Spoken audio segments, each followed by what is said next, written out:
All right, We have started recording this. Yes, hello. And welcome to Stasis Pod, the Transformers Rescue Bots podcast. And with a purposeful grimace and a terrible sound, I'm Rob. I'm Jen. Roar! David? Uh-oh. We have David. And I'm David. Oh, David had to go find some sound effects. Yes, I did. Oh, did that clip off on Discord? Yeah, well, you went silent for a second. I thought, oh no. Oh. No, I was making sure it started. Well, normally I pause between, but... The one guy we need for this episode. Yes. Oh, I have to be here? You can't do an episode without me? Admittedly, you can't edit an episode No, without me. and Maybe we especially... One of these days I'm going to force one of you guys to edit. Well, we especially cannot do this one without you, because this is the Davidiest episode of Rescue Bots yet. It is the Attack of Humungado, Season 3, Episode 12, first released March 7th, 2015, written by occasional Rescue Bots writers Jackson Grant and Shannon McCain. Last seen around here with last season's Movers and Shakers. Mm-hmm. That's the one where they meet a bunch of like anti-technology people in upstate New York who make really good brooms and furniture. That would be fun. Because I would like some furniture. I have some cabinets. I think they're shaker cabinets. They're reasonably good. And of course, we do have Amish furniture stores where I am. Oh, they may be Amish. There's more Amish or Amish adjacent or Mennonite up here where I get pickles and stuff. Actually, wait, when was the last time I went to the farm? I gotta go. Maybe they have jellies. Ooh. In this episode we discover that David and Kade have something in common. Yes. Yeah, annoyingly. Possibly the one thing. Yes. So we are out at the Griffin Rock Drive-In Theater. It's night. It's cold. Danny is especially cold. But Kade insists that they be there because this is how you have to see the Attack of Humungado. Oh no, now Kade and I are having some things in common with my insistence on setting up my, on connecting a Chromecast to one of my CRT TVs to try to stream Gargoyles. I mean, I will agree that seeing a giant monster movie in a theater is good, but I don't know if I've ever seen one in a drive-in. I mean, I guess that probably would, like, the original Godzilla when it hit the States with Raymond Burr in tow probably would have been shown at a lot of drive-ins. Oh, I bet. Yeah. And double features with things. Oh, Godzilla vs. the Thing was famously in a double feature with something. I forget what. Like them, or the giant Gila monster, or Tarantula, the Black Scorpion. I mostly just know about the ones that they show sometimes on Comet that were dubbed by Omni Productions, and so you get to hear, like, Omni-dubbed Galvatron talking about Mecha Godzilla and Jet Jaguar. Darn that Mecha Godzilla. And of course, Blade. Hey, I recognize those voices. Blades is not too impressed by how fake the monsters are. Except he is then frightened of them when they roar. Yes. And he is called a yellow belly, and he points out that his belly's not yellow, it's sky blue. Yes. And it turns out this place is run by frequent background character Mr. Bunty. Yes. He's the guy who also has a pet flobster. Oh, yes. So we haven't had him focused on in a while. He is Steve Bloom. Yes, this might be the first time he's even been named. But he's got big sort of middle-aged hipster vibes. Yeah. Not the first time he's had speaking roles, but... No. Because previously he was also Steve Bloom. But yeah, first time he's actually gotten to do things other than be chased by flobsters. So he's got this whole projection booth full of, Humangado memorabilia. Well, he's got a big standee of Humangado. Little figures of various kaiju, different kinds. There's a little knockoff Ultraman in one shot. that has like an atomic symbol on his chest. Ah. So Humangado is a very, like, Godzilla-shaped creature, but he's got a very, like, American Godzilla jawline. Yes. And then he's got, like, an ankylosaur tail. Yes. Yeah, he breaks the mold enough of, it's not just Godzilla, but it kind of just is Godzilla. It's not Godzilla enough that Toho's not going to sue us. Yes. Yeah, no, but he's very much the basic Godzilla-y shape, body shape with the tail and legs and little front arms. Of the same as many, many Ultraman monsters. And also we're saying kaiju a lot in this episode, which I appreciate. Yes! Well, this is a year after the American Godzilla, the good one, better one, came out. Well, I'm thinking this is also, 2-3 years after Pacific Rim? I think so. And that movie, they're throwing kaiju around a lot. Yeah. Yeah, it is known at this point. Yes. It's getting to the point where we're just not trying to Americanize it, and we're just accepting it as it is. Well, I don't know I forget if you read the writers off yet, but I just noticed we don't pay attention to the director. I usually don't that most time. But I just read the director's name is Frank Squidface. What? Can't be named that. Squillface. Okay, fine. I just read too fast and thought it was Squidface. Frank Squillace, who is also he was one of the big directors on the 90s X-Men cartoon, too. Oh. Da-da-da-da-da. Speaking of things that I was hooking up a Chromecast to my CRT TV to try to stream through Disney Plus. I mean, if you're just hearing Gambit talk about the Thieves Guild on a flat screen, it's not quite the same as seeing it in CRT. The Thieves and the Assassins. That episode is so bad. I mean, I guess that's one thing that really makes X-Men is having, like, absolutely terrible accents. So, fair.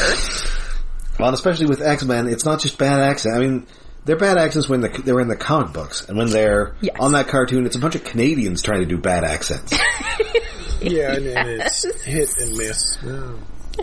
Including whatever they're trying to do with Storm. Yes. Yeah. I shall meet you at the monorail.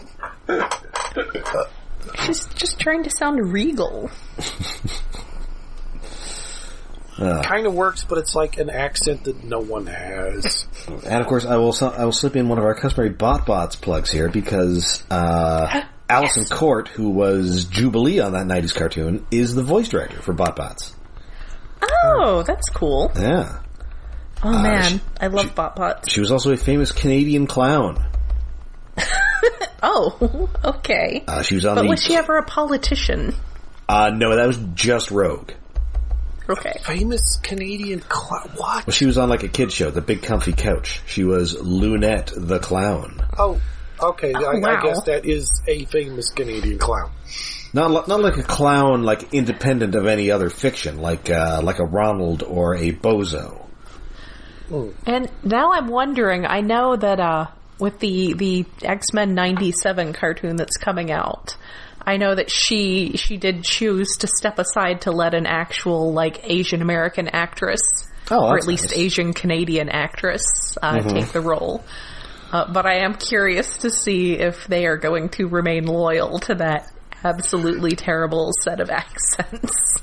Well, I mean, we know that they're bringing Lenore Zahn back to do Rogue. Right, but I don't know. Her Southern may have gotten better since then. I'm going to guess that if anything, it's gotten worse. I mean, you don't get a lot of opportunities to do that in Canadian Parliament. No, that's true. At no point did she refer to the Speaker of the House as Sugar. Sugar. I feel like the biggest problem with her was really in the scripting, because she does not say y'all nearly enough, like nearly as much as an actual person in the South will make use of the word y'all. But are Southerners also constantly talking about how they're as nervous as a long-tailed cat in a house full of rocking chairs? Room full of rocking chairs.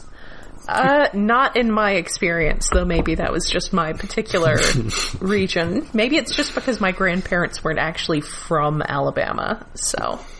Anyway, Mr. Bunty has apparently not seen the movie Inglourious Bastards because it turns out film is extremely flammable.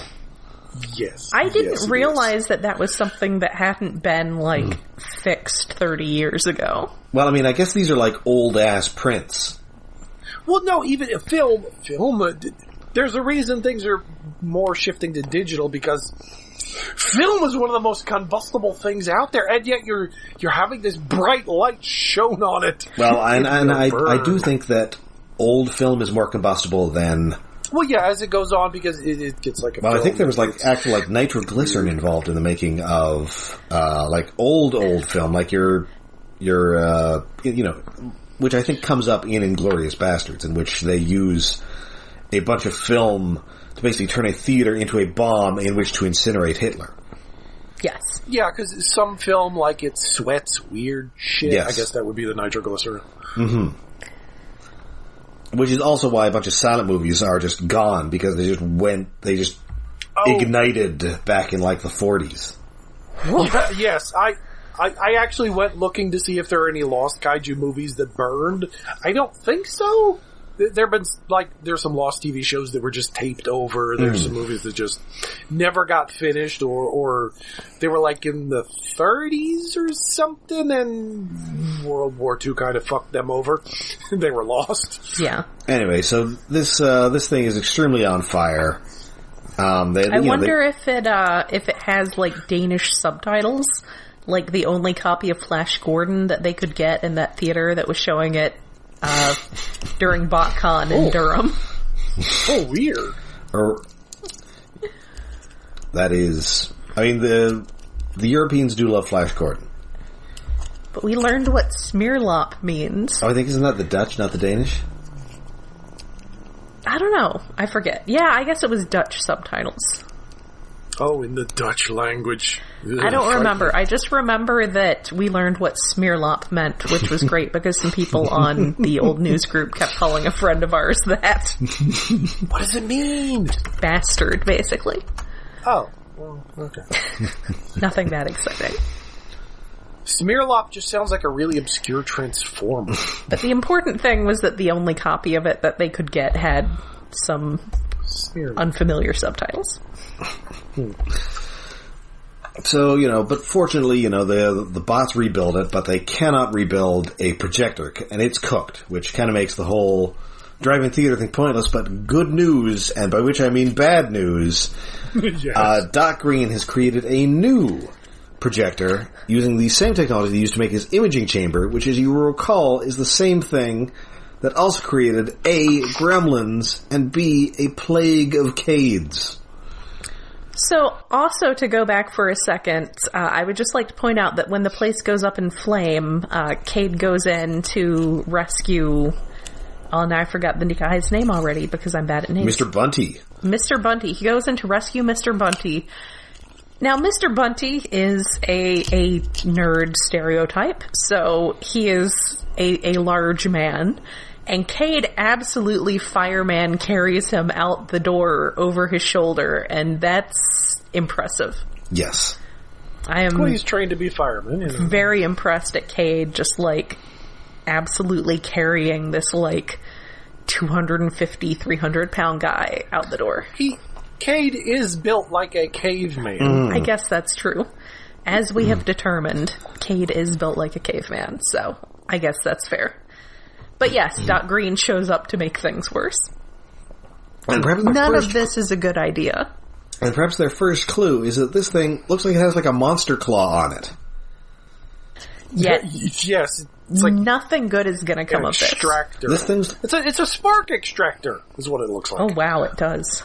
It looks like it looks like it would be a missile launcher that came with a 1995 Kenner action figure. Yes. Probably Batman. It would be, like Laura Linney from Congo with Ape Blaster. Yes. And then this is the Ape Blaster. Claw. Yes, exactly. This is an Ape Capture Claw. Maybe some Chaos Effect Jurassic Park figures. So it'll holographically project these monsters as holograms, and of course we know nothing can possibly go wrong there. none of this is like, sometimes Doc Green has ideas that just seem like they're probably fine, and this is just one that's like, this is not good. Someone should have stopped him. Like, this is clearly not up there with the Tornado-don't.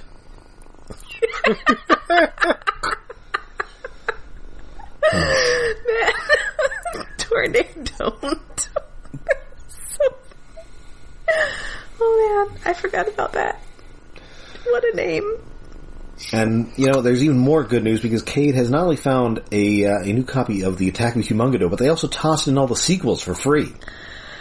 Which, he says that it's about what they're worth. Yes. Well, what Steve Bloom says. Yeah, says. Mr. Bunty says that. I mean, clearly he's one, he's one of those snobbier fans, I think. Whereas I think Kade is just like, bring it on. Yes. Yeah, Kade is obviously, like, more willing to accept the sequels, whereas Mr. Bunty is a discerning. Yeah, Mr. Bunty's, I enjoy, Halloween and perhaps the original Nightmare on Elm Street, whereas Kade is excited to see, Halloween 6, The Curse of Michael Myers. Yes. He is excited to see Jason X. That's right. He is one of those guys who's in a midnight screening of Freddy vs. Jason. Yes.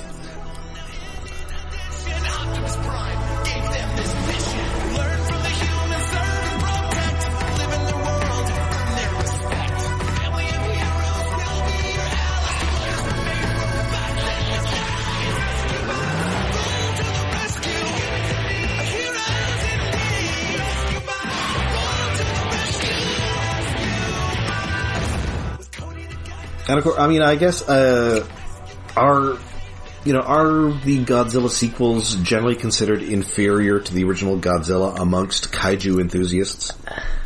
No, not really. I mean, the original Godzilla is like a classic, but a lot of people prefer Godzilla vs. Mothra, the original, or Godzilla vs. the Thing, to that. I guess it's sort of, it dips off depending upon your preference. Like, if you have a small child, you might be one of the few people that likes, oh gosh, Godzilla's Revenge, the one with Minya where it's all a dream sequence of a small child. But look, all I know is Jaguar. It's not an immediate dip off anyway. It's not like the sequel sucks. Although I guess Godzilla Raids Again isn't great, but it's got Anguirus, and it's fine. I mean, it seems a lot of Godzilla appeal does come from Godzilla fighting other monsters, which he doesn't do until the sequels. No, he does not. Well, in this one, Humangado is fighting Rayvenous, which I love because it's just like a flying manta ray, and it's incredible. It's kind I guess they were going for a Rodan thing. I mean, they note that he's there sometimes. They're often enemies, but they're also often allies. So, does Rodan team up with Godzilla a lot? When King Ghidorah shows up and they have to kill him, yes. Okay, I thought maybe that was more of a Mothra thing. No, well, about as all. Wait. No, because he teams up with Mothra and Rodan the first time King Ghidorah throws up. Then in Godzilla vs. Monster Zero, it's just Godzilla and Rodan versus Ghidorah. And then there's Destroy All Monsters, which is Godzilla, Rodan, Mothra, Varan, Anguirus. Frickin' every suit they had, including things they didn't have, like Varan. All they had was a little flying prop, because the original suit was gone. And they had to screw the head back on Baragon, because that was used as the monster in like 5 different Ultraman series by just swapping out the head. And they just had to find the original head and glue it back on, so he's only in like 1 or 2 shots. Anyway. Okay, that's why I'm here. That's right. That is why you are the man for this episode. Yes. So they fire this screening up, and of course Kade, he needs his popcorn when he watches his movies, but he also needs some nachos del Kade. Yes. Oh man, I bet he gets I bet this theater has the really good nacho sauce. Like, Gels, I think it is. Some nacho sauce. You can buy it in, like, gas station dispenser-sized packages at Walmart, and I absolutely did that one time a couple of years ago, and I did not regret it. That's good stuff. But of course, this microwave causes a power surge, which goes into the projector, and of course, any power surge, of course, causes a machine to do the most evil thing possible, and that is to create a solid hologram of a Rayvenous. Look, that's just science. Yes. That's just how electricity works. But normally when you have a hard light hologram, there's a hollow bee inside it that projecting the hard light thing. No. Or an emitter, something. But no, this is just a rogue hologram in 3D. Gone mad and colorized. Yes. Which seems Can't like an just extra be in step black and white in the real world. That's how you know it's real now. Well, sometimes they can find the color information sort of like on the side of the frame, sort of. In some film, yes, but it's weird. Oh, and also apparently fans of Humangado are known as Humangadorks. No. Sure. No. I buy it. No, because Godzilla fans are just G fans. Usually. Well, obviously H kaiju fans would be too confusing with the 60s Toho movie The H-Man. Yeah, yes. Admittedly, there was a problem with the Godzilla convention for a while. Was it originally called G-Con? Which turned out was also the name of a gay convention, so it was changed to G-Fest or something eventually. I really appreciate that there's now apparently a queer-oriented comic convention called FlameCon. Ooh. Well, then again, like some very, very... Although I think Transformers fandom figured out early that trans fans was not a good name. I think I went to at least 2 G-Cons before it became G-Fest. Yep. We call those chasers now. Oh, yeah. So yeah, they, of course, they do not notice that this giant manta ray has flown off the screen, and so the next morning, the mayor calls to say that there's a monster attacking his house. Oh, yes! And the chief says, it's probably a raccoon. Yes. First he's like, there's a monster munching the mayor's mansion. I'm not saying that again. It's probably a raccoon. Again. But indeed, they quickly find out that it is indeed Rayvenous, who has like a freeze breath. Yeah, well, you gotta have something. But, actually that's the thing, like, Rodan, I think, was supposed to have a breath in one of the movies, the old movies, but he never had a breath attack until, Godzilla vs. Mechagodzilla. So that what puts exactly him was it called? as a compliment to Humangado, who has a flame breath. Yes. So they're fire and ice. There's like 4 Mechagodzilla movies, and I forget which one's which name, because there's Against Mechagodzilla versus Mechagodzilla.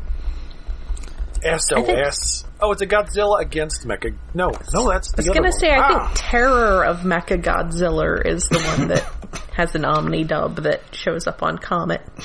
Yeah, but I'm trying to find the one that had Rodan in it that turned into Fire Rodan, and then sacrificed himself to power up Godzilla at the end of the movie after Godzilla had his spine broken. And that tends to be what happens when you combust. Yes. So you die. So they. Oh, actually, the technical title of the one I'm looking for is Godzilla vs. Mechagodzilla 2, which is in fact not a sequel to Godzilla vs. Mechagodzilla. It's just a Godzilla vs. Mechagodzilla that happened in 1983 or 1993. Because the naming conventions are weird. Oh, I thought maybe he was fighting like Mechagodzilla 2. The way that he fights Mechagodzilla 2 in what is it? Shit. Mechagodzilla raids again or something? It's the sequel to the first Mechagodzilla, Godzilla vs. Mechagodzilla, has Mechagodzilla 2, which is just Mechagodzilla 1 reconstructed with the number 2 stuck on his arm. I thought maybe this might be like a RoboCop 2 situation. In which RoboCop fights RoboCop 2. No. It's a little on the nose. Godzilla traditionally fights Mechagodzilla because Mechagodzilla is built by humans half the time, by aliens the other half of the time, to kill Godzilla. Because we do not like Godzilla. Aww. What a bunch of jerks. Godzilla just tries to... Well, from the aliens' perspective, it's like, well, we want to take over Earth, and Godzilla's a pain in the ass. Anyway, I like that Blades' immediate reaction is, no. Like, we are not fighting this giant monster. Why don't we just leave? Well, yes. It does somehow dig a giant hole in the ground. Into the hollow earth. Blades is just like, nope. Yes, the hollow earth is real under Griffin Rock, because there's so many caves. And also somebody asked, how could a movie monster be rampaging through Griffin Rock? And the chief is all, how could this happen anywhere else? Yes. Reasonable question. So yeah, they get into the tunnels, and indeed it is vulnerable to bright light, much like a mogwai. Yeah, well, is it Barugan that doesn't like... No, Barugan is attracted to, like, ruby light or something. I was hoping it would have something to do with the holographic nature of them, and that, like, diffuses the light that they're made of, but that doesn't seem to be the case. It just seems to be a random weakness. So they put it into a big mantaquarium. They take it back to the drive-in theater, and luckily Doc has figured out how this has happened. He's got this machine rigged up and ready to send it back into the movie world, like so much Last Action Hero. But it takes a minute or two to charge up. Yes, and then he's about to do it. A knob falls off it. Yes. Yeah, he needs to... Okay, Doc, good job, you created life. And yes, also maybe, like, 3D print your knobs better. Also, at one point, shortly before that, we find out that Danny only likes movies with kissing. Yes, and also she likes bunnies singing show tunes. Yes. Kissing, stunt flying, and cute animals. It doesn't happen that often that there's like a transition in like the Autobot logo with the fire thing rolls by on the screen, but this time Rayvenous had clawed the logo and his face was on it once. Yes. Yes. I didn't notice if there was a Humangado. There was a Humangado logo. Okay. I loved the Rayvenous one. It made me very happy. I like manta rays. So they are very weird. They are just all searching for this knob on the ground. And then as they're trying to do that, instead of putting Rayvenous back, it instead brings Humangado and his apparently diegetic Godzilla-esque theme music into the real world. Well, no. Like, as it was happening, Kade was like, wait, that theme music! Oh shit! We're in that part of the movie! And then Humangado comes out. Because yes, he has his own Godzilla theme, as all kaiju should.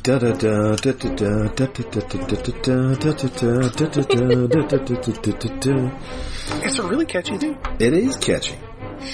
That's why it's in virtually every Godzilla movie. So yeah, it should have Godzuki. So now they're rampaging through this. So now they're both rampaging through the city, especially since Humangado is trying to smash Rayvenous' tank. No. Well, he's trying to smash the tank first. First, Humangado's on his own, and then comes back. But Humangado's only 5 stories tall, which I guess makes sense when this city only has 4-story tall buildings. So. Can't have him be 100 meters tall. Mm-hmm. Yeah, you don't really need that much dinosaur in a small town. Yeah. Although apparently there is a billboard advertising something dinosaur related. It kind of looks like Devil Dinosaur.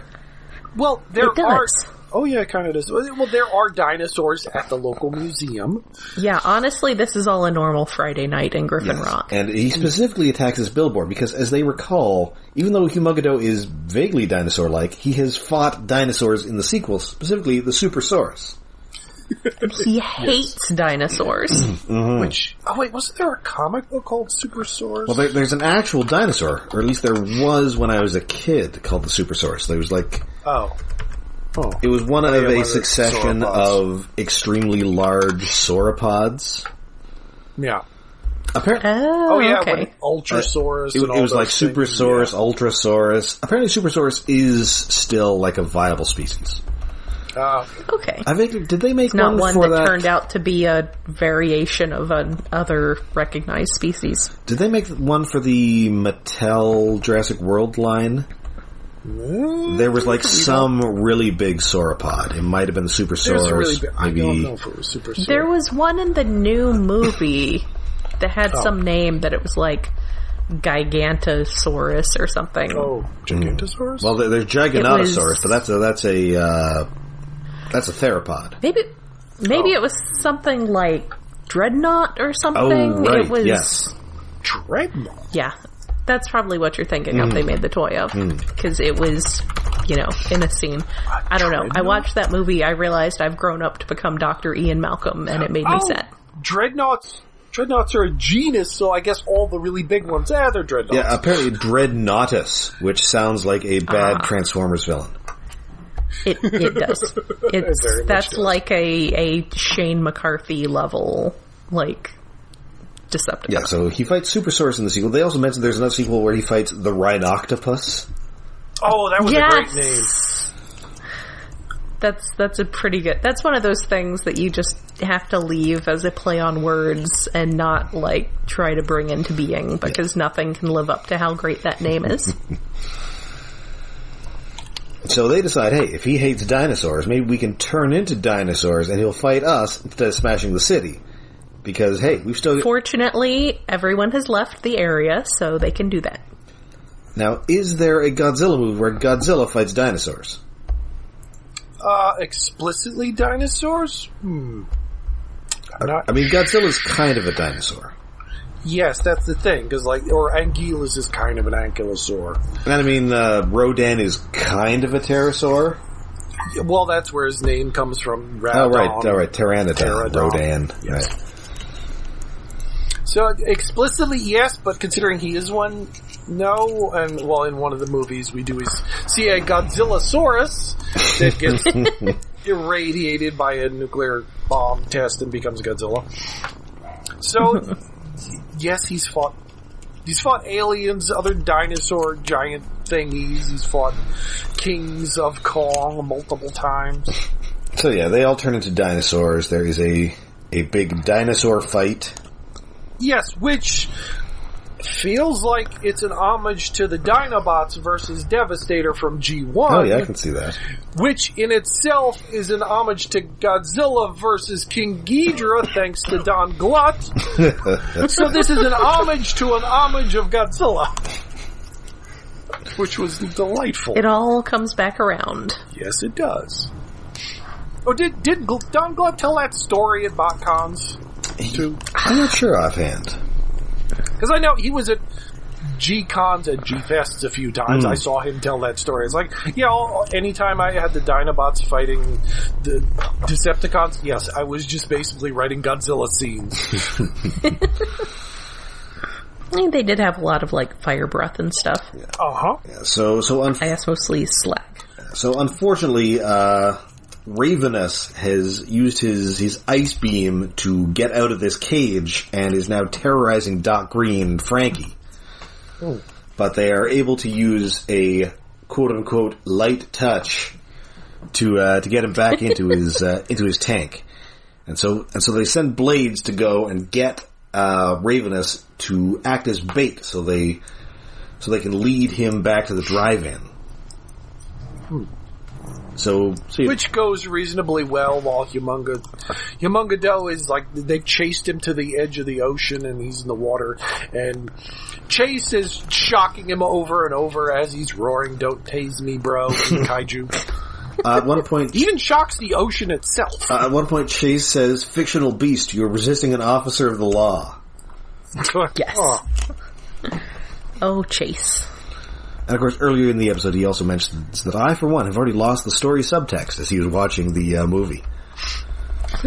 Well, I mean, he doesn't seem like someone who's good with subtext. Well, that could be a subtle hint at Godzilla movies, whereas the first one is definitely about subtext, and as the movies go on, it has less to do with subtext until we hit Shin Godzilla, which is nothing but subtext. I was going to say, wow, the Japanese government really fucked up Fukushima. Well, there's also the one where the subtext is pollution is bad. Well, yes. Oh, yeah, that's another smog monster. The 70s ones are weird, but in a good way. I kind of love that one. It's one of my... Is it one of my 5 favorites of the old ones? I guess. I've seen that one, and it is extremely weird. Oh, it's great. It's like a psychedelic eco-horror kaiju movie. Yeah. It's very 70s, very psychedelic. Good music. Anyway, so Rayvenous is free. They assume that they're about to fight, but instead, they're going to team up to fight the dinosaurs. Oh no, they're bros! Oh no, they're teaming because up. I guess Kade has seen all these movies and not realized that, they're friends sometimes. Oh no. Yeah, well they're not friends in the first he wasn't thinking movie. about it. They're just friends in the sequel.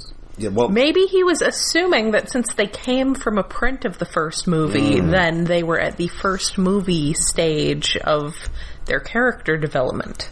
But he was incorrect. It's like if you got Sigourney Weaver from the first Ghostbusters, she'd know how to play the cello or whatever it is she plays in that movie. Yeah, she changes jobs in the sequel. That's weird. Right, but she wouldn't know how to restore art because she's an art restorer in Ghostbusters 2. Yeah, which is a really odd job change. I mean, a lot of Ghostbusters 2, while I enjoy it, is extremely haphazard. Oh yeah, I mean, yes. I love that movie, but...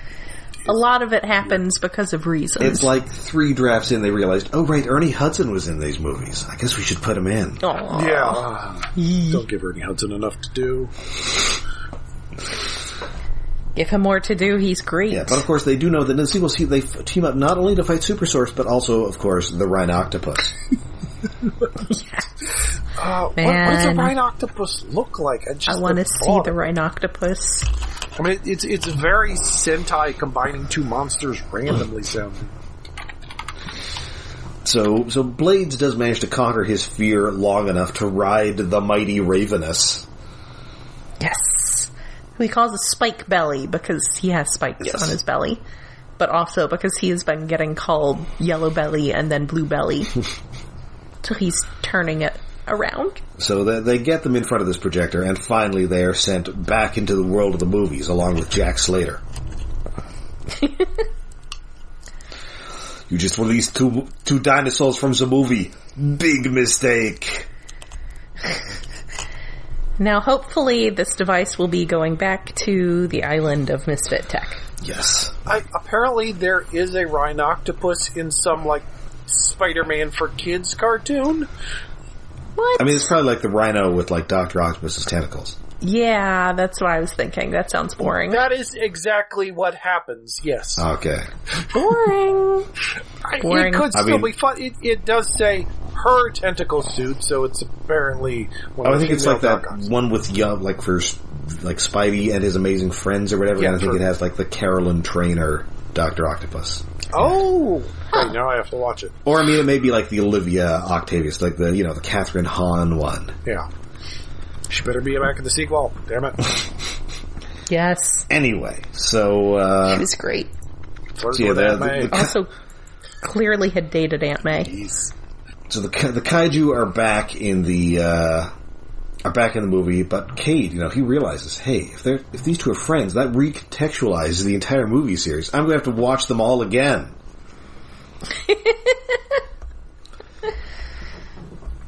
And despite everything, the family decides to watch them with him.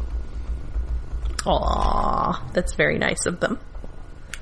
Yeah, at first they don't want to do, but then they're there at the end. Oh, wait, it's okay, so I guess Rayvenous is Rodan, but he's also sort of like Anguillus because they're trying to murder each other in their first movie together, but then they're friends throughout the series? That's weird. Then again... Most importantly, he is a giant flying manta ray. Yes. Yeah.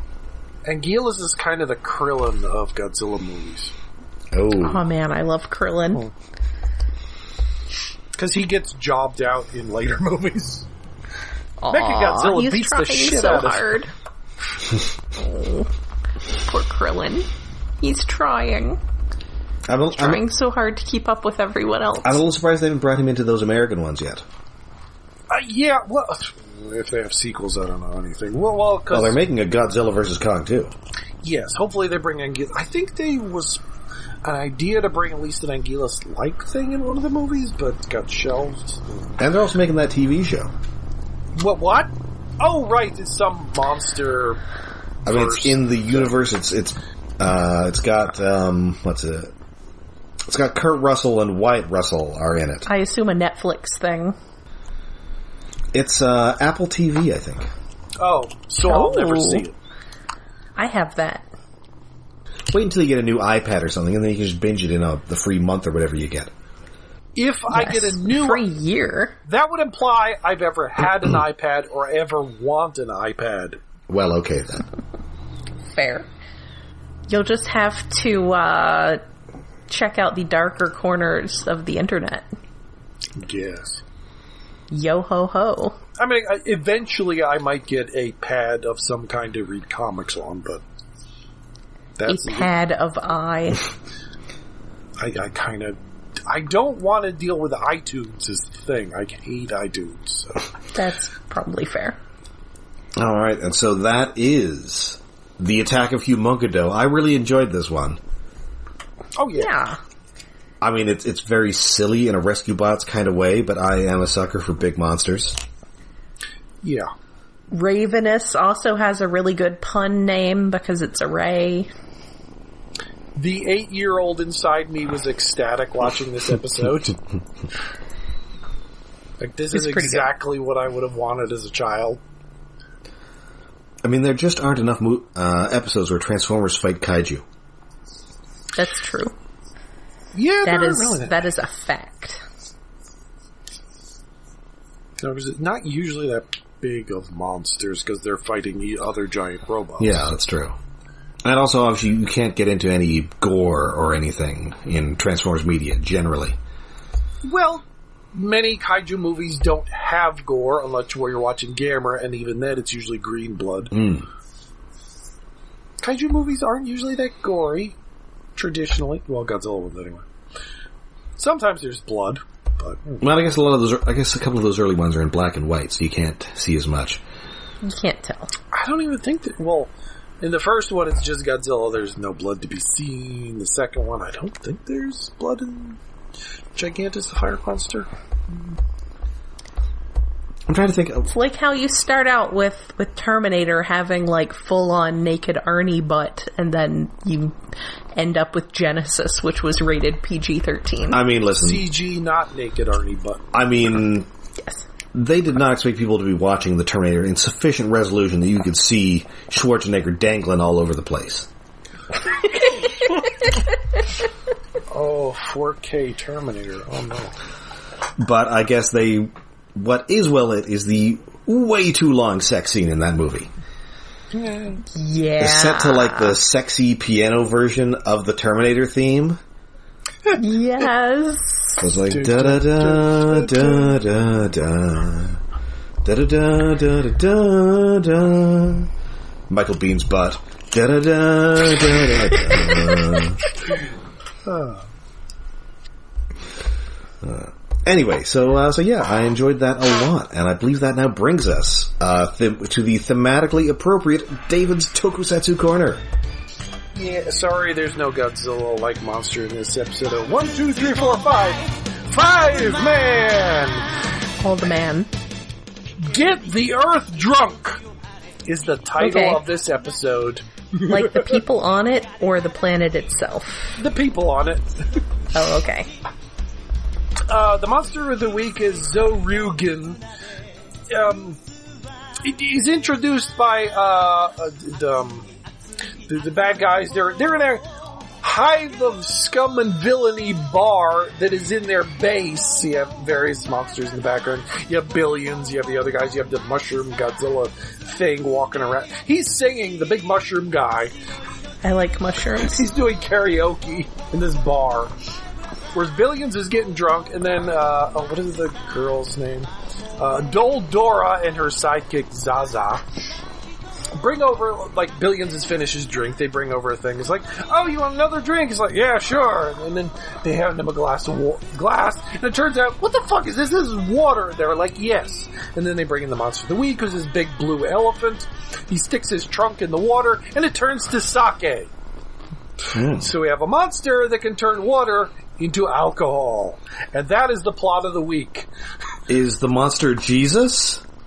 What? Yes, he's Elephant Jesus. Ooh. That just sounds like a Hindu god. Because, Ganesh, elephants. Can he turn? I don't know. Anyway, they bring the monster to a reservoir and it poisons the water for the entire town, presumably Tokyo or whatever. And the first people we see drinking the water are children playing soccer. So we have child actors pretending to be drunk before it cuts to other townspeople like a cop, a nun, all wasted, including a dog that is drunk. Oh. Delightfully. Wait, I have to share a picture of drunk doggy. This dog acting like a drunk. He's on his back. So cute. But yeah, anyway, meanwhile, Yellow is out in the forest training. And apparently, hey, this is filmed in the winter. There's snow everywhere. But she's doing kung fu training with their robot nanny, she's training by fighting remote-controlled mini UFOs. Like, they look like little cosmoses painted silver that she's kicking the ass of. Anyway, so the Rangers find out, oh shit, everyone in town is drunk. So they're trying to solve that problem. But the Yellow Ranger turns out to be the closest one to the dam, the reservoir, and she goes to fight Dora and Zaza, and Dodora's like, I don't even need to do anything to fight you. Zaza, go fight her. Like, you can handle her. But she can't because of Kung Fu. Oh. Or just barely does, but the monster's also there, so she can't do both of them. But the monster of the week squirts sake or some kind of alcohol out of his trunk, and he does that, but then they knock her into the reservoir, which is all alcohol, so she's super drunk when she comes out. And don't then, of course, you, Rangers you don't just absorb it through your skin. Like, I'm pretty sure you can swim in alcohol and not get drunk. This is magic elephant Jesus water to wine. It absorbs through your skin. I guess. I don't know. Okay, carry on. We're leading ourselves toward drunken kung fu. We have to get there somehow. She's doing kung fu. There's drunkenness. It's gonna happen. Anyway, so she gets doused, and it turns out, no, you're not going to have a hangover from this alcohol. Everybody's going to go to sleep because they're drunk, but then they're never going to wake up. It's super killer alcohol. Oh, that's not good. Anyway, the bad guys disappear, and then the Ranger's like, no, Yellow, you have to stay at the base. You're too drunk. We'll go fight the monster, but you can't do it without me. And it's like, no, you stay here. We'll go. And also, the bad guys have upped their plan because they're at like a refinery, and it turns out he can turn other liquids into alcohol, and he's turned gasoline. Cars are literally drunk. I don't know how that works, but there are cars that are drunk that have flushed red cheeks on their bumper, and they're crashing into each other because the cars are drunk. And oh my god, I love this show. That's so stupid. This is, this is another level here. Yes, and the elephant himself is powered by alcohol, so he's getting stronger. Oh no, is he Bender? The Yellow Ranger has realized, it's not that I'm drunk that I can't fight, I'm not drunk enough to fight, so she does the classic drunken boxing thing where he's drinking alcohol while dodging all the monster's attacks and smacking them in the back. Nice. And she wins. And then they blow up the monster grows big. And then the giant robot does drunken kung fu because Yellow takes the controls. And that's how they beat the monster of the week. Nice. And the bad guy's plan was to get Earth drunk. And that was the one it delivered. It was so good. It's one of my... The day the Earth stood shakily. This was... Yes. And the dog! They had a dog actor playing drunk. It was so cute. The day the Earth leaned on a lamppost. I mean, this Sentai show for little children to keep them entertained and sell toys and things. But this is one of the craziest, most fun Sentai episodes I've ever seen. By the simple premise, get everyone drunk! Everyone, the world, the whole world. That's the plan. And, like, the bad guys, like, their Emperor's thing, it's like we've destroyed 999 other worlds, this is the 1000th. And the elephant says, yeah, we've taken over some other worlds, but this entire strategy of getting everyone drunk, it's worked before. Wow. Oh, it's great. Like, if you're going to watch one episode, admittedly they don't have the streaming, you have to buy the DVD or find it on the internet, but I suggest buying the DVDs of this, because after 4 episodes, this is not my favorite show. I don't think anything is ever going to replace Go Kaiju, but this is threatening to come into the top 5 so far after 4 episodes. Definitely top 10. It's delightful. All right, so that is it for us for this week. We'll be back next week with more Rescue Bots action. Until then, you can find us all over the internet. We're on Twitter, we're on Facebook, and we have a Patreon. Yes, we are hosted on iaconunderground.net, where we have a Patreon set up to help with hosting and other expenses.